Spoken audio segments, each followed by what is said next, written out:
നമസ്കാരം. ഇന്ന് പനീർ ടിക്ക ഉണ്ടാക്കാം. നല്ല രുചിയാണ് കഴിക്കാൻ. ചോറിൻ്റെ കൂടെയും ചപ്പാത്തിൻ്റെ കൂടെയും എല്ലാം കഴിക്കാം. 250 ഗ്രാം പനീർ, അതനുസരിച്ച് ക്യാപ്സിക്കം, വലിയ ഉള്ളി അരിഞ്ഞു വെച്ച് ഇതെല്ലാം കൂടി ഒരു പ്ലേറ്റിലേക്ക് മാറ്റാം. ഇനി 1.5 ടീസ്പൂൺ കശ്മീരി മുളക് പൊടി, 1.5 ടീസ്പൂൺ തന്തൂരി മസാല, 1 ടീസ്പൂൺ കസ്തൂരി മേത്തി,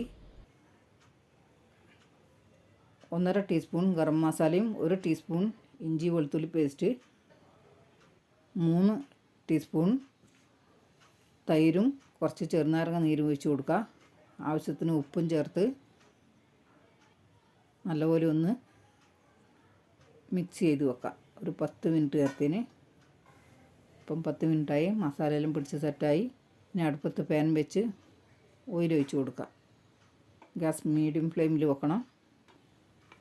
നമ്മൾ മസാല പുരട്ടി വെച്ച പനീർ ഇട്ട് കൊടുക്കാം. ഇത് കുറച്ച് നേരം ആകുമ്പോൾ ഒന്ന് തിരിച്ചും മറിച്ചെല്ലാം ഇട്ട് കൊടുക്കണം.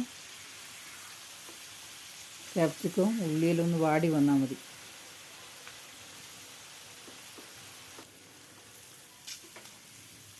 ഇപ്പം പനീർ ടിക്ക റെഡി ആയിട്ടുണ്ട്. നല്ല മണമാണ്, അതുപോലെ നല്ല രുചിയാണ്. ഇതുപോലെ നിങ്ങൾ ഉണ്ടാക്കി നോക്ക്. ഇഷ്ടപ്പെട്ട ലൈക്ക് ചെയ്യണേ.